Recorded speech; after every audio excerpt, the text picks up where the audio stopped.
एक घना जंगल और एक चालाक लोमड़ी। बहुत समय पहले की बात है।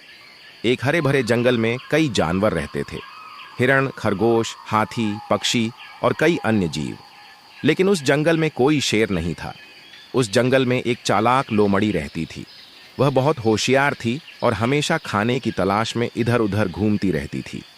उसने शेर के बारे में सिर्फ कहानियां सुनी थीं, लेकिन कभी उसे देखा नहीं था। शेर जंगल का राजा होता है, एक खरगोश ने कहा। उसकी दहाड़ से पूरा जंगल कांप उठता है, एक बूढ़े कछुए ने बताया। कोई भी शेर के सामने खड़ा नहीं हो सकता, एक हिरण ने फुसफुसाया। लोमड़ी इन कहानियों को सुनती रहती थी, लेकिन उसे कभी शेर से सामना करने का मौका नहीं मिला था। भूख की वजह से एक नए जंगल की ओर यात्रा। एक दिन जब जंगल में भोजन की कमी हो गई, तो लोमड़ी ने सोचा कि उसे नए जंगल में जाना चाहिए ताकि कुछ खाने को मिल सके। वह एक अनजान जंगल में पहुंची, जहां पेड़ घने थे और वातावरण थोड़ा डरावना था। जैसे ही वह भोजन की तलाश में आगे बढ़ी, अचानक एक जोरदार आवाज आई। लोमड़ी डर से कांप उठी। उसकी आंखें बड़ी हो गईं, कान खड़े हो गए और उसका दिल इतनी तेजी से धड़कने लगा कि उसे अपनी धड़कन सुनाई देने लगी। ये क्या था? उसने डरते हुए सोचा। उसकी नजर एक बड़े और ताकतवर जानवर पर पड़ी। उसकी सुनहरी चमकदार त्वचा थी, घना आयाल बालों का गुच्छा था और उसकी आंखें चमक रही थीं। वह शेर था। डर का पहला एहसास लोमड़ी ने शेर को देखते ही अपना संतुलन खो दिया और डर के मारे जमीन पर गिर पड़ी। इतना खतरनाक जीव, अगर यह मुझे देख ले तो मेरा क्या होगा? डर के मारे वह तेजी से दौड़कर अपने जंगल लौट आई। रात भर वह शेर के बारे में सोचती रही।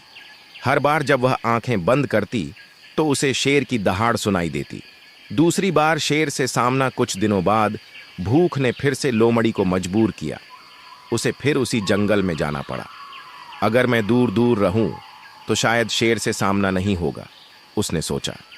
लेकिन जब वह जंगल में भोजन ढूंढ रही थी तो फिर से उसने वही भयानक दहाड़ सुनी। इस बार वह डरी तो सही, लेकिन बेहोश नहीं हुई। लोमड़ी ने दूर से शेर को ध्यान से देखा। पहली बार उसने गौर किया कि हालांकि शेर बहुत बड़ा और ताकतवर था, लेकिन आखिरकार वह भी एक जानवर ही था, उसी की तरह। हाँ, यह बड़ा और ताकतवर है, लेकिन यह भी एक जानवर ही है, उसने सोचा। इस बार वह भागी नहीं। धीरे धीरे उसका डर थोड़ा कम हो गया। तीसरी बार हिम्मत का संचार कुछ दिनों बाद जब लोमड़ी फिर से जंगल गई तो कुछ बदला हुआ था। जब उसने शेर की दहाड़ सुनी तो इस बार वह बेहोश नहीं हुई।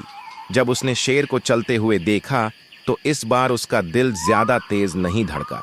उसने पहली बार महसूस किया कि शेर भी बस जंगल का एक हिस्सा है, कोई डरावना राक्षस नहीं। इस बार वह थोड़ी देर तक वहीं रुकी रही। उसने शेर को ध्यान से देखा और सोचा, शायद शेर उतना खतरनाक नहीं जितना मैंने पहले सोचा था। अंतिम मुलाकात। डर से सामना। कुछ दिनों बाद लोमड़ी फिर से उसी जंगल में पहुंची, लेकिन इस बार वह बिल्कुल नहीं डरी। वह सीधा शेर के पास गई और बिना डरे मुस्कुराकर बोली, कैसे हो मेरे दोस्त? शेर ने अपने बड़े बड़े पंजों से जमीन को खुरचा और अपनी चमकती आंखों से लोमड़ी को देखा।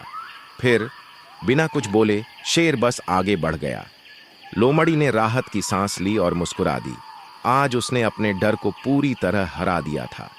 ये कहानी हमें एक बहुत बड़ी सीख देती है। डर हमेशा दूर से बड़ा लगता है, लेकिन जब आप उसका सामना करते हैं तो वह छोटा हो जाता है और अंत में गायब हो जाता है। जब हम किसी नई चीज का सामना करते हैं तो हमें डर लगता है। जब हम उसे दोबारा देखते हैं तो डर थोड़ा कम होता है, और जब हम बार बार उसे देख लेते हैं तो डर पूरी तरह से खत्म हो जाता है। चाहे कोई नई चुनौती हो, कोई कठिन परीक्षा हो या कोई बड़ा सपना, अगर आप उसका सामना करेंगे तो आप देखेंगे कि वह कभी भी इतना डरावना नहीं था जितना आप सोच रहे थे।